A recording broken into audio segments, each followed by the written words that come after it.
What is going on, everybody? Welcome back. Welcome back to the, restart of the live episodes of Two Dudes of Sports News. As always, my name is Garrett, here with my co-host. What it do? What it do? This is Jalen Prince, and I just got to say this. Welcome to our live. Welcome to our live. Welcome, people. Welcome. Okay, I'll get better. I'll get better at it next time. That was okay. That no cap. That sounded a whole lot better in my head when I was doing it at work. Bro, that reminds me of when the one time in my life I ever tried to give a pregame pep talk back in high school before a football game. And I said something, and immediately right after that, I was like, yeah, that sounded a whole lot better in my head. Yeah, it sounded better in my head, man. It really did.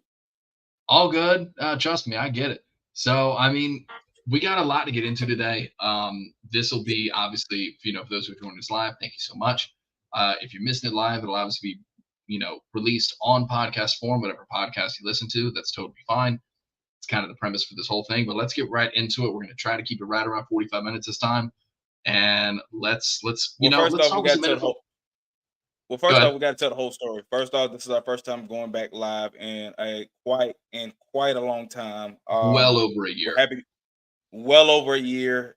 Life has happened, obviously. But we're now starting back into try to go into live shows, try to give y'all the best content. Obviously, we're amateurs at best, but we kind of know what we're talking about. But basically, how this podcast goes, we talk about sports news that we hear off of that's been reported. We make sure we talk about what is factual.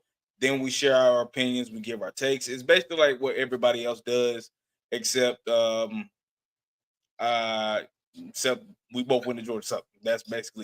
We got absolutely called out by the Dr. Pepper commercial a little while ago that said because every fan needs a podcast, because that's what this is. We're not experts. That's what it is. That's what the area. I've been removed from organized football for a very long time, organized sports from a very long time. Jalen, I'm sure you're the same. In forms of participating instead of reporting stuff like that, and go from there. So we're not NFL guys who are retired and doing whatever. Nah. Two friends have been doing this. I'm in the media game. I'm in the media game. Like that's just it. You in the fan game. That's basically what it is for you. Yeah. But we're basically two guys that are very passionate about the sports that we talk about. We're just going to try to give you the best content as we possibly can. We're gonna be bringing in some guests. A lot of people that we know, a lot of people that I know. Going to try to be able to get them on to give you some really good stories. Have a whole lot of fun, and then we just take it day by day. But let's go ahead and get into it. For sure. All right. Well, let's get right into it, man. We've got we'll talk some NFL trades. We're going to get the little ones out of the way that we don't really care about. Cam Akers going to the Vikings. We all kind of knew that was coming. Seems like the Aaron Jones injury is worse than it really is, or worse than it was, originally thought, not worse than it is. One thing you'll notice, too, we're going to make mistakes and mess up words. It's totally fine. Pretty much. Oh, don't forget about names. We're going to mess up names. We're going to mess up names. I'm going to try to correct you as best I can. I know you're going to do the same for me. But seems like the Aaron Jones injury is worse than everybody originally thought. So they're bringing in Cam Akers. Hopefully, we'll see how that goes. My Jags traded Roy Robertson Harris to your Seahawks for Balky's favorite thing in the whole wide world, a 6th-round pick. So, but those ain't the big stories, though. No, we're going to get right into it, and then we're actually going to ask everybody a question. We're going to give our own opinions on this too. Davante Adams has been traded to New York with his best friend, which nobody should be surprised that this is where he ended up going, for a conditional 3rd-round pick that can turn into a 2nd. And the Raiders are not paying any of Davante Adams' remaining salary, per reports. And then the Bills got Amari Cooper from the cesspool that is the Cleveland Browns, one of the only franchises that I truly feel is worse than mine, even though they beat us. Still don't know how that happened, besides us being hot garbage. But basically now the Bills have a true number 1 wide receiver. We'll see how long it takes to develop chemistry, but the Bills got Cooper for in a 2025 6th-round draft pick, for a 2025 3rd-round pick, and a 7th-round pick in 2026. So my question to you, Jalen, we'll ask each one, between the Raiders and the Jets, who won that trade? You said between the Raiders and the Jets? Between the Raiders and the Jets, who won their trade, and then we'll do Bills and Browns next. I mean, obviously, like, you ain't getting much for Davante. I'm gonna be honest with you, because you could at least got more picks than what you got, so you didn't. I got to go to the Jets only because you reunite Davante Adams with Aaron Rodgers, and we know what those two can obviously do. They're gonna give Means you Alan big Lazard's numbers. career is over. Not really, not really. I think it's more so Mike kidding. Williams than it is. Yeah, I think it's more so Mike Williams. Or yeah, I think that's more so Mike Williams is cooked. You reunite Aaron Rodgers and Davante Adams together. Possibly, it's going to help out. We know the numbers between the two. We know just the relationship that they have with each other. It is like they are pure chemistry together. Like there's no if ands. There's no way there's no way to be able to turn that. Right. Now the reason why they broke up, a lot of different details. He won his money, but still wasn't sure what Aaron was going to do when they were at Green Bay. But obviously, we know on the field, we know what those two can do.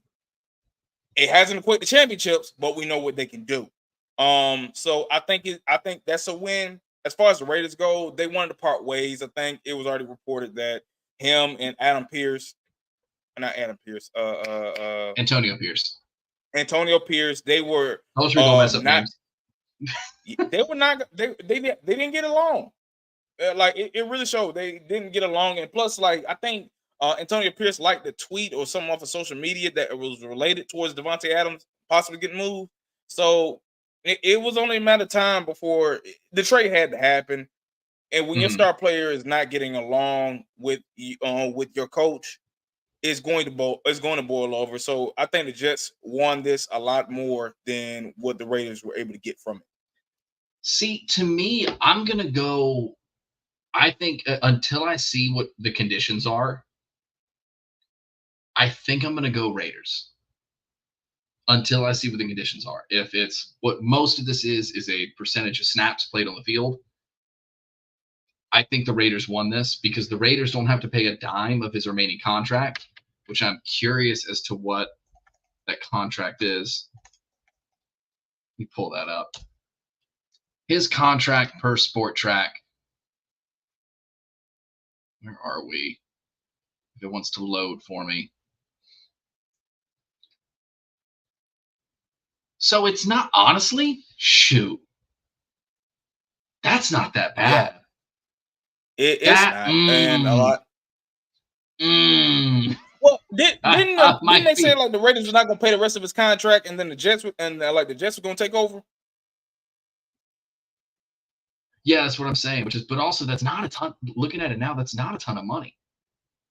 It's not. They were able to wait for now. I think the Raiders a tiny bit for the Raiders. And that's just because they got out of this contract. It wasn't that bad. They're going to get a second round pick for this for them, most likely. So interested to see how that plays out for that whole situation. Bills, Browns. Who do you think won this? Oh, you're talking about Amari Cooper? To me, I think the Bills won this. Yeah, Bills won the Amari Cooper trade. I don't even think we need to get into that one too long. Yeah, Bills won this alone. Again, they didn't get like the teams that traded away these players. They didn't really get much. And look, we can spend all episode talking about just the mess that the Browns are in once again. Okay, I'll say this here now. You were right about Deshaun Watson. For those that were paying attention from everything that we have done, he's never believed in it. I'll say this now. You were right about Deshaun Watson. That man is even rusty. He's stand down on that. It's been bad. It's been bad. Did you see the announcers call him out the last game, saying now he's finally played a full season? Yeah. Dog, it's been bad. Bro, when I tell you it's been bad, it's been bad. But And that's with Coop, I'm guaranteed happy for money. him. He's going. Look, with Coop, I'm happy for him. He's going to Buffalo. He's playing with Josh Allen. Josh Allen needed a wide receiver one. Look, for those that thought it was going to be Keon Coleman, he needs a little bit more time. Their best receiver consistently is Khalil. I think Khalil Shakir. is Khalil Shakir. Khalil Shakir. He's their best receiver. In totality, his best receiver is Dalton Kincaid. And he needed that wide receiver one. He needed that person to be able to gain separation consistently. But the difference between him and Stephon Diggs, Coop is quiet. He's about his business, plain and simple. You're not going to get a whole lot of stuff from him. Now, he does have some consistency issues when it comes to him catching. But outside of that, Coop's one of the most consistent dudes in the league. But that's always been a thing. That's always been a thing. You know what you're getting with Amari Cooper. Now let's just rip the Band-Aid off and let's go right into it. Who do you think is the better acquisition between these two? Oh, it's Amari Cooper without question. It's Amari Cooper. Dog, think about this. The Jets are not one piece away from competing for a Super Bowl. They're not. They're more than one that, but also Aaron Rodgers has not been playing the best, or at least playing up to the standard that a lot of people thought he was going to play at. With Amari Cooper at the Bills needed a wide receiver one, a consistent wide receiver one at that. And you're going to get that with Amari Cooper, which means it's going to open up for everybody else. It's going to open up more for the run game that they already got once they get James Cook back. It's going to open up more with Khalil Shakir, Keon Coleman. Dalton Kincaid, Keon Coleman, James Cook, all those guys. Dawson Knox. It's going to open up more because one thing that Amari Cooper will always be able to do, he's going to run routes. He's going to gain separation. And Josh Allen's going to get the ball to him. So when things break down, you're going to be able to look to Coop. You're going to be able to look to your tight end. He's going to be able to give you that. So when I see that one piece, that's the defining piece that can separate them from having to worry about competing within their division with the Dolphins, with the Jets, and with the Patriots. That piece puts them into the conversation as far as competing for the AFC with the Ravens, with the Chiefs, and the guys like that. And to me, I know people are going to want me to take the other side, but I don't disagree with your point to where the Jets are only one piece away. They're not. The Jets have now gone from I'd say 7-win team to a 9-win team. Like, this is going to help, but I don't see the Jets as I don't even know what the record is right now. I don't see the Jets as a playoff threat. The only thing that's been keeping them in games is their defense. Breece Hall has disappeared. He's completely fallen off the face of the earth. And it's not that the talent isn't there. Breece was a great running back last year. He's still a pretty good darn quarterback. Running back. He's a great running back. He's a good running back. I don't know what's happening with that offense and how dysfunctional it seems. I think it's Nathaniel Hackett if he's calling the plays, which is Aaron's. You can't blame him no more. It's Aaron's boy. I can absolutely blame Nathaniel Hackett. You can't blame him no more. Why? Dog. Why can't I blame Hackett? They demoted him. Is he not still calling plays? No, who's calling plays now? Who's calling plays? I don't know. We got to look it up. Rodgers is calling plays. All right. It wouldn't shock me. So to me, I think I know people are going to want me to take the other side, but I really do think Amari Cooper is the better option in this. Now, speaking of better options, the Steelers have made a choice, and I could not disagree with it more. Russell Wilson is getting first-team reps. Why? Why?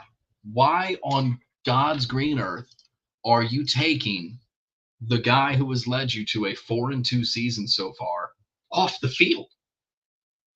Why are you trying to fix what's not broken? Like, I don't understand it. I don't get it. And has Fields been playing like out of his mind? No, but he's been doing just fine. He's been doing totally fine. He's been playing within the strengths of the Arthur Smith offense. which is running the ball. They've been doing all right. I mean, what did they drop on? They just wreck whoever they played this past weekend. Yeah, the Steelers beat the crap out of the Raiders. Yeah. So Fields, he's only thrown for 1,100 think yards, but I think that's not 32 to that's 13. They he's dominated that thrown game. for yeah. Oh no, but he's only thrown for 1,100 yards, and Justin Herbert's only thrown for 800. We're looking at purely box Yup, score right now. He's yup. thrown for 1,100 yards, averages 7 yards per throw. He's about 184 yards per game, which isn't a whole lot, but 5 touchdowns to 1 interception. He's doing just fine in touchdowns. Where is he at? I mean, he's towards the back, but he's playing sound football. He's winning. And then if he's winning, and that's what He's winning. I don't. He's doing what the Steelers want you to do. They want it's their Yep. offense is just win. But then he's got 2 rushing touchdowns on the ground. Like he's doing just fine. I don't know why they want to get rid of him. It doesn't make a whole lot of sense to me. And I'm hearing they're like, oh well, we're gonna do like a 2 quarterback thing. He'll still see time. Like no, just let it. I don't. It doesn't. I don't know what is happening in Pittsburgh. Jim, I know you're upset Uh, about it, man. I'm not upset. I'm I not know you're upset. not upset. I know Jim, our buddy over Fan of the Band, is upset about this. Yeah, I'm sure. he's a look. I'm a big believer in if the brothers balling, let them ball. Keep it going. Yeah, Ride the hot hand. I'm a big believer in that. And Justin Fields might not be putting up lights out numbers, and they're like one of the bottom feeders of like the offense. I mean, what you expect when you hired Arthur Smith? You're not going to be able to hmm score a ton. And Arthur Smith, he's already acknowledged that he likes Justin Fields more. A lot of people like Justin Fields more.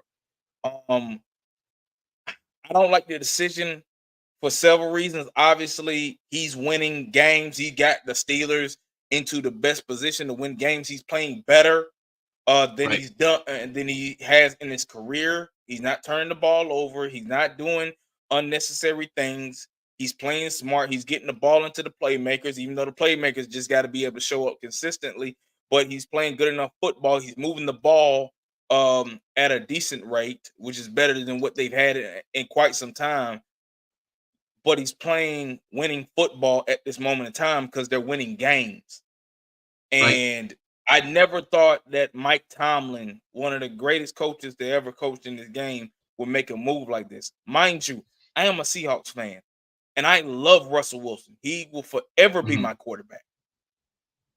But this makes a lot of things look bad. Tomlin is going to make Russ look bad because he's going to get put in there and receive some unnecessary heat that he's been receiving for quite some time. Some of it is warranted, a lot of it's not. But he's still going to receive a lot of that type of hate. And now he gets put in this situation where he's taken over a team that was already winning without him, and he's been hmm out. He's been dressed up, but he's been out for more than 5 games. And so you're going against the Jets going into this week. You see how we was able to transition there? Go from the Jet talking about Jets, now we're talking about the Steelers. I don't like it because it puts a whole lot of people in a lot of bad situations. Now I could see this something similar to Nick Saban and the promises that he made to Tyler Buckner and Ty Simpson when we went up against South Florida last year, where The lacrosse player, he said like where he said that I'm gonna give these jokers an opportunity to play. I promise them that. You got to keep your word. We saw going into the season that Russell was going to start. Well, now he's going to start, but this is not the way that a lot of people had thought he was going to start. And so now that this is happening, and again, you're going against the Jets. That's not an easy defense to go against. no, So this looks bad in a lot of ways, and I hate it that Tomlin's going to receive some heat for this. Russ is going to receive heat for this, and you just don't mess with a good thing that's going. No, I mean everything right now it's rolling, it's fine. Why would you mess it up? Now it just doesn't make any sense to me. But if we want to talk about things that don't make sense, Jalen, it is time for what has been a staple in our show all year long, or at least all football season so far.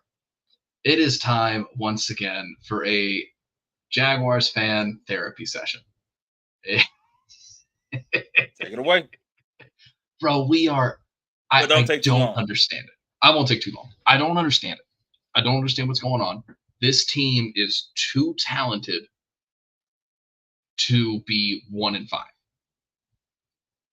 I don't understand what's happening. I don't. It makes no sense to me. And anybody who wants to put this game on Trevor did not watch the game. I've been seeing people tell me he doesn't throw a catchable ball. No idea what the hell that even means. Is he throwing it too hard for the receivers? Tough. You're a professional football player. Catch it. It doesn't make any sense to me. He hit. Do you know how many drop touchdowns we had against the Bears? How many? 4. 4 drop touchdowns. And again, I talked about this on Sports After Dark. Shout out Sports After Dark. CeeLo and I have been talking about this all season. What I don't understand about Trevor, and it seems to be something isn't there. And Coach B and I were talking about it. It's not from a mechanic standpoint, because his mechanics have always been great. His mechanics are perfectly fine. It seems to be a that's funny. I'm sorry. We're in a therapy session right it's now. funny. It's funny. I love it. It seems to be either a confidence thing or him trying to do it all in one play. And I don't understand it. Like I don't know if it's, he doesn't trust the defense. The defense is, I think we're last in the division. We're last in the league. I think we had our first interception in it's week 6. Now it's week 7. It was week 6 last week. We just had our first interception. I mean, look at the bright side. Travis Hunter's coming. Travis Hunter, you are now a Jacksonville Jaguar the way the season keeps going. Defense has been playing like garbage. You know it's bad when the coach and the safety are saying different things. Andre Cisco said I saw a whole lot of quitting the team. Doug says we need a culture change. Doug, you created the culture, man. I don't know what went wrong for you. I just don't know what went wrong for y'all after the same thing that always goes wrong with the Doug Peterson team. The same, it always happens with the Doug Peterson team. It happened in Philly. The same stuff that happened in Philly is happening right now. Explain the process with Doug Peterson. So his offense, to me, seems very, very simple. It seems very, very simple. It's not innovative at all. It doesn't seem, again, this is from a fan's perspective. I am not in an NFL locker room. We'll make insane decisions like, I don't know, not feed Tank Bigsby when he's been playing great. I think he's leading all running backs in yards after contact. Do you know who out-snapped him last week? Dearness Johnson. Why? 35 snaps to 14. We make decisions like that. It seems to be in-game decisions that just don't seem to make any sense. Why are we against the Browns? Why are we calling a long developing play when it's clearly a 4-down situation to close the game out? Why are we calling a play with long developing routes when our O-line's being cooked all game, when we're in our own end zone? Why are we making decisions like this and then wondering what's happening? Why are we having players that we drafted be healthy scratches? Why are we, people, because they suck. Maybe, I don't know. But then why are we drafting these guys? I have more questions than answers with this team. Nielsen seems to not be playing the defense he said he would play. He said we would be playing a bunch of press man. We're not doing that. We're playing a lot of zone. We're doing hockey rotations with our linebackers and edge rushers. I don't understand it. And, maybe that's just me. Maybe I'm an idiot. No, correction. I am an idiot. I know that. But it just doesn't seem to click with me. And the people who are like, oh, well, he won a Super Bowl. Like, yeah, but there's a reason he's not in Philly anymore. And we're out of time. We are. I'm sorry. That has been your 5 minutes of your Jaguars therapy session. Hang on, I gotta get a bell or something. Yeah, we gotta get that sound effect. Our But anyway, 50-minute, our we got to 50 move. minute and 5 is over. Let's move into the thing that, like, the game that I missed because I was exhausted. But the Mhm. thing that you saw with the emblem that you got and the place that I will be attending come this weekend Oh, you and mean has a the only chance to team be that's the been bringing me joy? yeah, and the team that's going to be fighting for the number one spot in the Sun Belt for it's been a while. We're Let's number talk 1 right about now. our alma mater. Let's talk about our Georgia Southern Eagles. Hail So Southern, baby. The Georgia Southern Eagles went into the third quarter down 23 to 3, 24, 3. 23 to 3, 24, 23 to 3. 23 to 23 3. to 3 into the fourth quarter. They 7 minutes scored left. 7 minutes left, and they scored. How much did they score to come back? 21 unanswered. They scored 21 unanswered, and this was after the Frenchman got hurt, and he's okay. On Coach Helton already on said that. Coach Helton already stated yesterday that he's out of concussion protocol. I don't think he never went in, but he's okay, and he's scheduled to start against JMU this Saturday. I will be in the attendance, most and I will be blatant bringing a targeting special call. guest. A The very, most very blatant special targeting guest. call. Oh, you're bringing a special guest? I'm bringing a very, very special guest. There we go. The most Yep. blatant targeting call I've ever seen in my entire life. What was that thing hit that you on tweeted Jason French. that you got a lot of responses for? This was there are Marshall fans who feel this way. I was talking to a couple Marshall fans. Shout out Herd Bros. Love you guys. There's a lot of Marshall fans lot that want Charles Huff gone. They do. No, they absolutely do. And a lot of them were saying that. And everybody I know who I've spoken to as a Marshall fan was like, yeah, that should have been targeting. He lowered his head into French, no call. Even the announcers were like, that's what this is. That's targeting. This was the worst called game I've ever seen. Georgia Southern had a scoop and score blown back on an inadvertent whistle. I saw that one.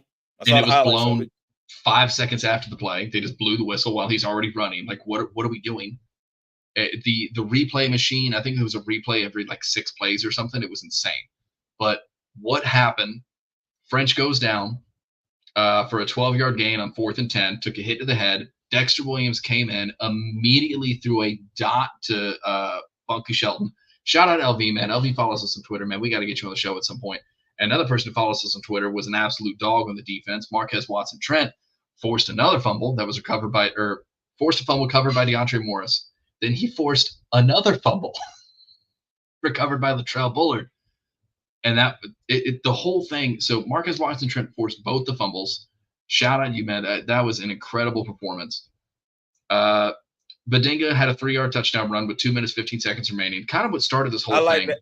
I don't want to say this real quick. I do like the fact that Badinga did change his number to 31 to 21. I don't know why. Yeah. I'm not a big fan of like running backs wearing number 31. 31's a weird number. There's only been one exception, and that's Dominic Swope, but he later on changed his number to number 6. If you know, you know. Mm-hmm. But anyway, continue. If you know, you know. But anyway, so 1-yard touchdown run from Dexter Williams, the Indiana transfer. 1-yard touchdown run, which should have been a touchdown to Fromm anyways, but whatever. Runs it in. Yeah, after a safety. So safety started this whole thing. They threw a intentional grounding in the end zone, which is a safety. It was a miscommunication from the receiver and the quarterback, but it was such a drastic overthrow. By definition, that's intentional grounding. Now we're down 23 to 5. They punt. JC gets hurt. Dexter throws a dot, scores a touchdown. Now it's 23-11 because we messed up the 2-point conversion. Watson Trent forces a fumble. Deontay Morris scoops, scores, calls back, drive. Badinga gets a 3-yard touchdown run. 2 minutes 15 remaining. Watson Trent forces another fumble. Latrell Bullard gets it back. Hits Funky Shelton again for an absolute dot, which he got laid out on. It was a hospital ball if I've ever seen it. He held onto the ball. 2 plays later, throws a beautiful pass to Derwin Burgess Jr. For an incredible touchdown run. Now we go up 24 to 23. It ended with another guy who follows us on Twitter from Georgia Southern, Marcus Stampley. Is it Mark Stampley or Marcus Stampley? It's Mark Stampley. I thought it was Mark Stampley. I said Marcus. I'm like, that's wrong. Mark Stampley had a game-sealing interception. I want it on a poster. I will hang it behind me. I'm not even kidding. It was incredible. You got to get him to sign it too. Hey, Mark, if we can get that poster made, I would love for you to sign it. I will hang it behind me. That's going to be awesome. But to me, it's It's incredible. The comeback was amazing. Marshall absolutely literally fumbled the game away. And Georgia Southern has one of the best comebacks I've ever seen in all my years of being a Georgia Southern fan. Absolutely incredible. And now we're leading the Sun Belt Conference. Well, we're tied for it. We got to go against the other team that's not only picked to win the Sun Belt, but others also picked to be in the college football 12-team college football playoff in JMU, and that's out of the Group 5. Look, it's going to be exciting this weekend. JMU's 1-1. We're 2-0. Oh snap! So we are number one. All right. We are number one. So we're number one. I think we're number one in the East. Is it East West or is it North South? I don't remember. I think it's still East West, but we should be number one in the East. Hey, but we're number one in the East. West is ULM is number one in the West. I was excited. I was so happy, and I was shocked when I saw the score. Was able to look at the highlights of everything.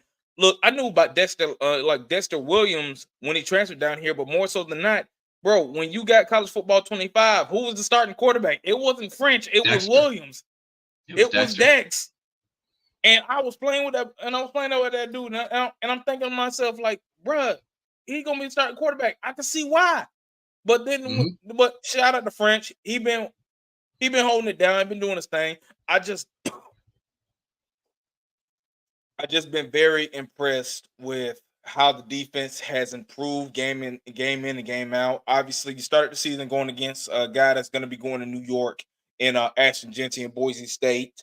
Then later on, you just kept getting better and better. You ran into Ole Miss, but it was fairly close in that game early on. Then they pulled away, and obviously, you can't. Nothing to write home about, but nothing to feel bad about as well. It's Ole Miss, but to keep fighting, to keep clawing, keep fighting. You stay dedicated like a student section that grabs every rally towel that they saw and make a snake out of it. You was that resilient. You was that tough. You never gave up on it, and you just kept fighting, and you was able to put on the show. Now you position yourself to have a chance to secure and really take a wide gap in the number one spot in the Sun Belt East Division, and bring yourself closer to either hosting or getting to the Sun Belt Championship. And that's all we can ever ask for. So I'm excited about my Eagles. Love my alma mater. Can't wait to see them hopefully get that dub against JMU this Saturday. Hail Southern, baby. Well, let's talk about the team I grew up watching too, and then we'll get into your other alma mater. Florida is about to run into the buzzsaw part of their schedule, and Graham Mertz is out for the year with a knee injury. So it's DJ time. I thought y'all want to lag away anyway. We did, but also Mertz, like you don't want nobody to go out like that. No, you don't want anybody to go out like that. And like Mertz isn't a bad quarterback. That was always the thing. It's just DJ brings an element to the game that Mertz doesn't, and that's his mobility. But Mertz is a very smart quarterback. You hate to see him go down like that. You hate to see it end like that. Graham, we appreciate you, man. Thank you for what you've done for the team and everything.